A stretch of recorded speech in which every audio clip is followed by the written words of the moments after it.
Kita satukan hati kita bersatu dalam doa. Ya Allah Bapa yang baik, Allah yang Maha Kasih, layaklah kami mengucap syukur kepada-Mu ya Tuhan atas segala berkat dan cinta kasih Tuhan dalam kehidupan kami setiap hari. Tuhan masih memberikan kami kehidupan, kesehatan, serta segala apa yang menjadi kebutuhan kami sehari-hari masih Tuhan cukupkan dalam kehidupan kami. Kami bersyukur ya Tuhan. Terkhusus pada malam hari ini, kami memuji memuliakan nama Tuhan melalui ibadah keluarga yang pada saat ini kami akan bersama-sama merenungkan kebenaran firman Tuhan. Kiranya Tuhan yang menuntun hati dan pikiran kami melalui Roh Kudus-Mu, sehingga kami boleh mendengarkan dan melakukan firman-Mu di tengah-tengah kehidupan kami. Berfirmanlah ya Engkau Tuhan, kami siap untuk mendengarkan. Dalam Kristus Yesus kami berdoa. Amin. Shalom, Bapak, Ibu, dan saudara-saudari yang dikasihi oleh Tuhan. Firman Tuhan bagi kita pada saat ini dalam ibadah keluarga tertulis di dalam kitab 1 Raja-Raja pasal 19 ayat 9 sampai 18. 1 Raja-Raja 19 ayat 9 sampai 18. Saya akan membacakannya untuk kita semua. Beginilah firman Tuhan.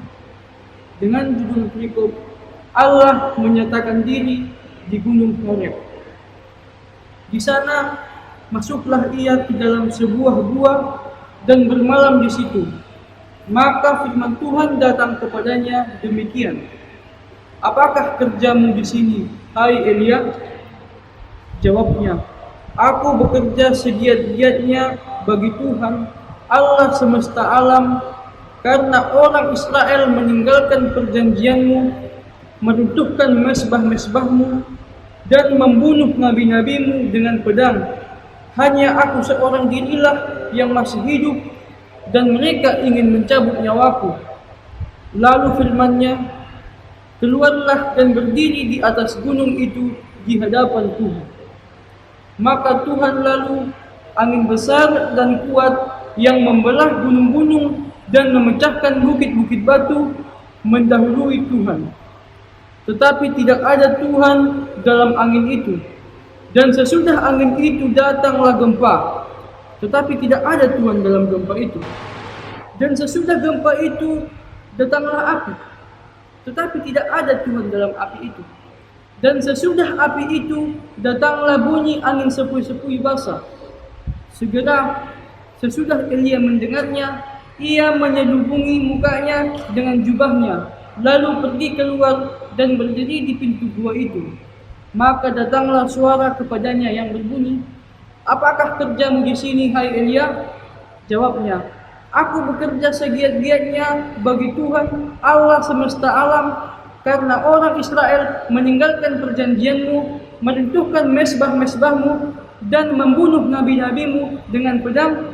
Hanya aku seorang dirilah yang masih hidup, dan mereka ingin mencabut nyawaku. Firman Tuhan kepadanya, pergilah, kembalilah ke jalanmu, melalui padang gurun ke Damsyik, dan setelah engkau sampai, engkau harus mengurapi Hazael menjadi raja atas Aram. Juga Yehu cucu Nimsi haruslah kau urapi menjadi raja Israel, dan Elisa bin Safat dari Abel Meholah harus kau urapi menjadi nabi menggantikan engkau. Maka siapa yang terluput dari pedang Hazael akan dibunuh oleh Yehu, dan siapa yang terluput dari pedang Yehu akan dibunuh oleh Elisa. Tetapi aku akan meninggalkan 7.000 orang Israel, yakni semua orang yang tidak sujud menyembah Baal dan yang mulutnya tidak mencium dia. Sampai sejauh itu pembacaan firman Tuhan. Bapak dan Ibu serta saudara-saudari yang dikasihi oleh Tuhan, kita pasti sama-sama setuju bahwa sebuah kebenaran haruslah diperjuangkan. Sebuah kebenaran haruslah dipertahankan. Sebuah kebenaran haruslah ditegakkan di tengah-tengah kehidupan kita sehari-hari. Tetapi di dalam menegakkan dan memperjuangkan sebuah kebenaran, ada kalanya seseorang itu pasti mengalami yang namanya sebuah pergejolakan jiwa. Mungkin itu dikarenakan adanya tantangan dan halangan di dalam memperjuangkan itu, atau juga mungkin karena kekecewaan yang terjadi dalam hidupnya. Kekecewaan, kepahitan itu bisa terjadi, itu bisa semakin kuat. Mengapa? Karena ketika ia melakukan suatu perbuatan yang baik, ketika ia menunjukkan suatu kebenaran yang sesungguhnya, tetapi seperti tidak ada yang merespon perbuatannya itu. Malah justru sebaliknya, ia malah dicemooh, ia malah diserang balik, dan bahkan dibiarkan begitu saja. Sehingga Bapak Ibu yang dikasihi oleh Tuhan, ketika memperjuangkan, menegakkan sebuah kebenaran, hal-hal seperti itu ada kalanya muncul dalam kehidupan ini. Dan tidak jarang orang bertanya dengan mengatakan demikian, mengapa ada orang baik mengalami nasib buruk, sementara mereka yang berperilaku buruk atau yang tidak jujur tampak selalu jujur, makmur, sehat pula. Bapak Ibu yang dikasihi oleh Tuhan, baiklah kita sejenak merenungkan dan memahami dan mendalami secara benar-benar. Benarkah demikian? Benarkah orang baik justru sering mengalami nasib buruk? Atau orang yang tidak berperilaku baik atau orang yang berperilaku tidak jujur tampak selalu mujur, atau tampak makmur, atau tampak sehat? Memang dalam pemikiran sepintas demikianlah adanya.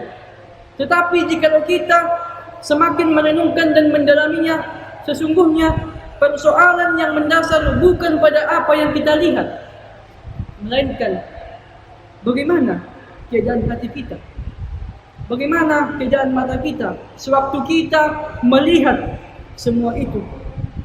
Sehingga kesan orang-orang pertama mengatakan yang berperilaku buruk itu terlihat makmur, terlihat sehat atau mujur. Bapak Ibu yang dikasihi oleh Tuhan, itu hanyalah sebuah gambaran tentang bagaimana pengalaman hidup Nabi Elia, di mana Nabi Elia dalam nats kita ini terlihat sedang galau dan sampai kepada kekecewaan yang terjadi dalam hidupnya. Dia galau, dia kecewa karena menurutnya bahwa apa yang dilakukannya tidak berguna, bahwa apa yang dilakukannya terlihat sia-sia. Kebaikan dan kebenaran yang sudah ia lakukan terlihat semuanya itu begitu sia-sia dalam hidupnya. Bahwa ia sudah berjuang membuktikan bahwa dewa-dewa Baal tidak berkuasa atas apapun di dunia ini, sekaligus membuktikan hanya Tuhan Allah yang berkuasa di dalam dunia ini dan di bumi ini. Elia berjuang untuk memperlihatkan itu semua, sebagaimana yang dikisahkan di dalam pasal-pasal sebelumnya, terkhusus dalam pasal 18 di dalam kitab 1 Raja-Raja ini, di mana Elia akhirnya membunuh nabi-nabi Baal. Sebagaimana dituliskan di dalam pasal 18 ayat 40, dikatakan demikian. Kata Elia kepada mereka, tangkaplah nabi-nabi Baal itu, seorang pun dari mereka tidak boleh luput. Setelah ditangkap, Elia membawa mereka ke sungai Kishon dan menyembelih mereka di sana. Tetapi Bapak Ibu yang dikasihi oleh Tuhan, karena tindakan Elia itu, karena perlakuan Elia itu membuat Izebel yang merupakan istri dari Ahab, justru tidak senang apa yang dilakukan oleh Elia pada saat itu. Dan akhirnya Izebel justru berencana ingin membunuh Elia. Dan hal itu membuat Elia ketakutan. Ia khawatir akan hal itu. Dan oleh karena ketakutannya atas ancaman si Izebel, lebih lanjut dicatat dalam nats kitab, yaitu di dalam ayat 3 dikatakan, maka takutlah ia, lalu pergi dan menyelamatkan nyawanya. Dan di dalam ayat 9 dan 10 juga dikatakan demikian. Di sana masuklah ia ke dalam sebuah gua dan bermalam di situ. Maka firman Tuhan datang kepadanya, demikian, apakah kerjamu di sini, hai Elia? Jawabnya, aku bekerja segiat-giatnya bagi Tuhan Allah semesta alam, karena orang Israel meninggalkan perjanjianmu, meruntuhkan mesbah-mesbahmu, dan membunuh nabi-nabimu dengan pedang. Hanya aku seorang dirilah yang masih hidup, dan mereka ingin mencabut nyawaku. Bapak Ibu yang dikasihi oleh Tuhan, dalam ketakutannya itu, dalam perasaannya yang galau itu, Allah menunjukkan kasih setianya dan pertolongannya kepada Nabi Elia. Bapak Ibu, jikalau kita kembali melihat nats khotbah kita pada saat ini, dari ayat 1 sampai dengan ayat yang ke-18, setidaknya ada 3 hal sebagai bukti kasih setia dan pertolongan Tuhan dalam kehidupan Elia. Mari kita melihat satu persatu. Yang pertama, Allah menyediakan makanan baginya sebagai berkat untuk menguatkan dia secara fisik. Sebagaimana tertulis di dalam pasal 19 ayat 8 dikatakan, maka bangunlah ia, lalu makan dan minum, dan oleh kekuatan makanan itu ia berjalan 40 hari 40 malam lamanya sampai ke gunung Allah, yakni gunung Horeb. Terlihat bahwa Allah menyediakan makanan untuk menguatkan dia secara fisik. Itu bukti kasih Tuhan yang pertama. Kemudian yang kedua, bahwa Allah meneguhkan hatinya dengan mengatakan kehadiran dan penyertaannya di tengah-tengah situasi sulit yang dihadapi oleh Elia. Sebagaimana juga tercatat di dalam ayat 13, dikatakan, segera sesudah Elia mendengarnya, ia menyelubungi mukanya dengan jubahnya, lalu pergi keluar dan berdiri di pintu guanya itu. Maka datanglah suara kepadanya yang berbunyi, apakah kerjamu di sini, hai Elia? Tuhan Allah hadir menyapa Elia, sekaligus meneguhkan hati Elia. Kemudian yang ketiga, Bapak Ibu yang dikasihi oleh Tuhan, Allah memberitahukan arah perjalanan yang harus ditempuh dan apa yang harus dilakukan oleh Elia di dalam kehidupannya pada saat itu. Hal itu juga boleh kita lihat di dalam ayat 15 dan ayat 16 dikatakan demikian. Firman Tuhan kepadanya, pergilah, kembalilah ke jalanmu melalui padang gurun ke Damsyik, dan setelah engkau sampai, engkau harus mengurapi Hazael menjadi raja atas Aram. Juga Yehu cucu Nimsi haruslah kau urapi menjadi raja atas Israel, dan Elisa bin Safat dari Abel Meholah harus kau urapi menjadi nabi menggantikan engkau. Bahwa Tuhan mengarahkan Elia, Tuhan memberitahukan Elia supaya apa yang ia lakukan dalam kehidupannya. Dengan tuntunan, dengan penguatan dari Tuhan Allah, semangat Elia pulih kembali.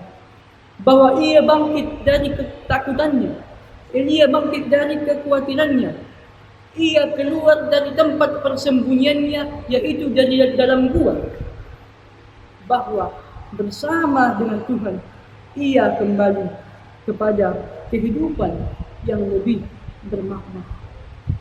Bapak, Ibu, dan saudara-saudari yang dikasihi oleh Tuhan, pesan nats khotbah bagi kita juga pada saat ini adalah di saat ketakutan, di saat kekhawatiran, di saat kegalauan merasuki hati dan pikiran kita, baik itu karena situasi sulit, baik itu karena bencana yang terjadi dalam kehidupan kita, terlebih bencana yang terjadi pada saat ini, di mana bencana ini yang melanda dunia, terkhusus di negara kita, di Indonesia, yaitu bencana COVID-19 yang masih mengancam kehidupan orang-orang yang ada di dunia ini. COVID-19 yang terjadi membuat hati manusia semakin takut dan semakin was-was.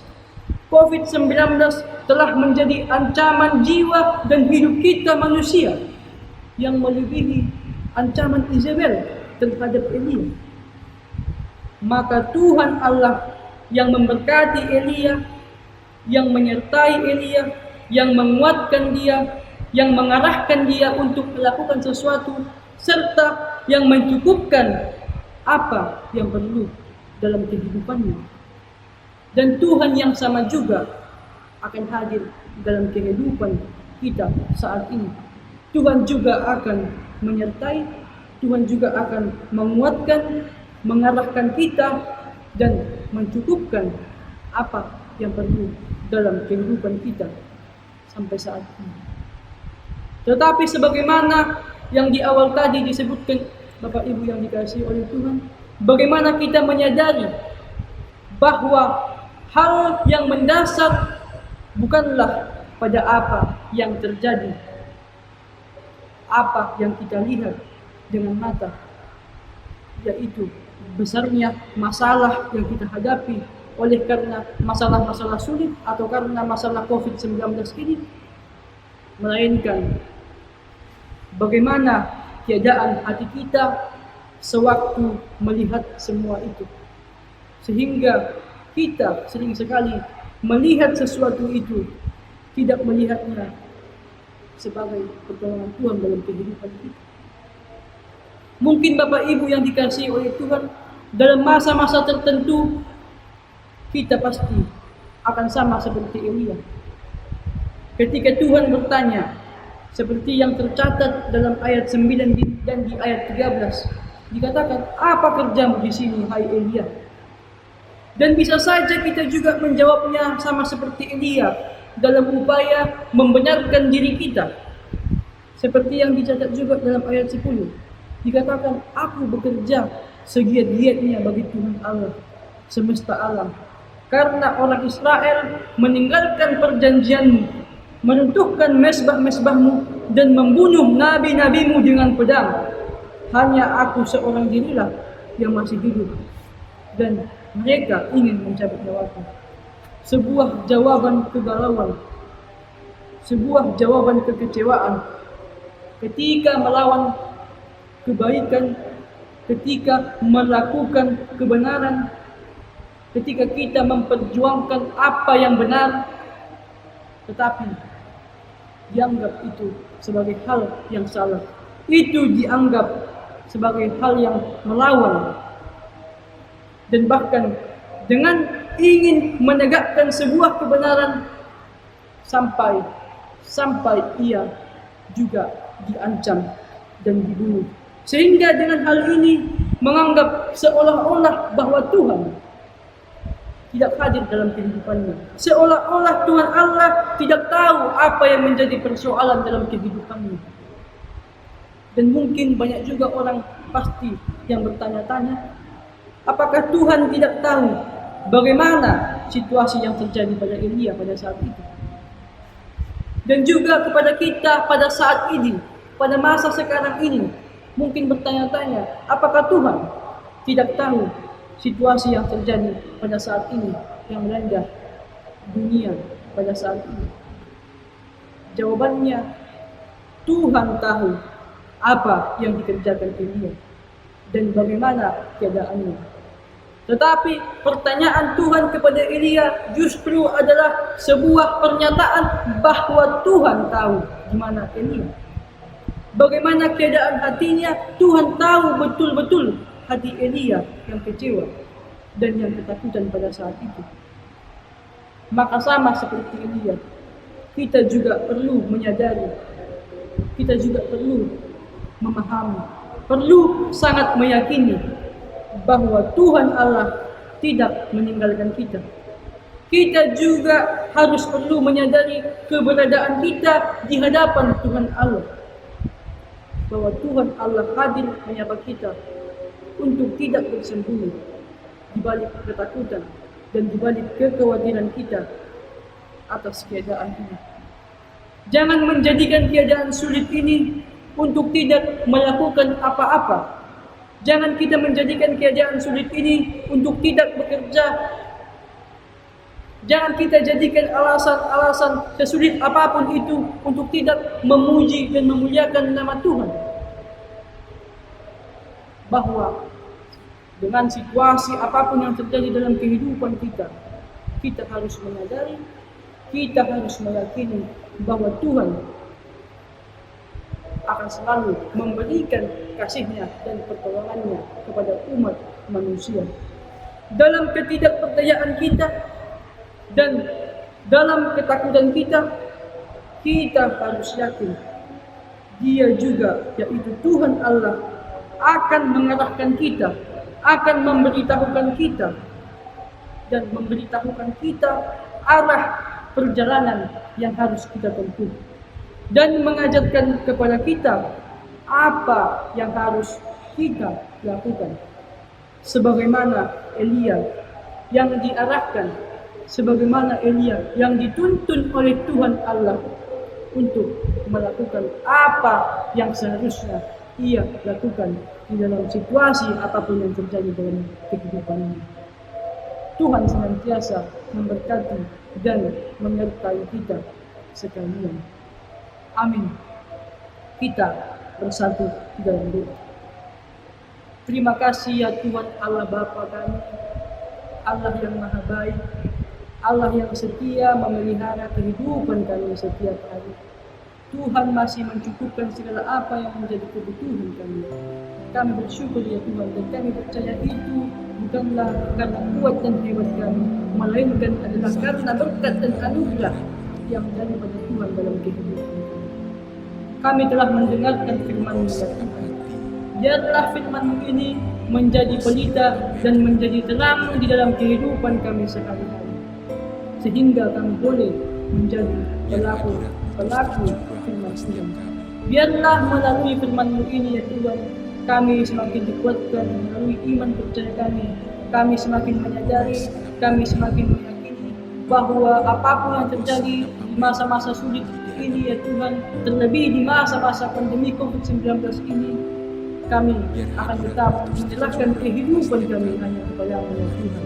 Jangan biarkan kami khawatir, jangan biarkan kami ketakutan ya Tuhan, tetapi melainkan mampukan kami untuk tetap semakin percaya, semakin mengandalkan Tuhan dalam kehidupan kami. Bapa dalam surga, semuanya kami serahkan hanya ke dalam tangan Kasih-Mu. Terpujilah nama-Mu ya Tuhan. Di atas segalanya, kami adalah manusia yang berdosa. Ampuni kami atas dosa-dosa kami, agar kami semakin layak di hadapan-Mu. Di dalam anak-Mu, Tuhan Yesus Kristus, kami berdoa dan mengucap syukur hanya kepada-Mu. Amin.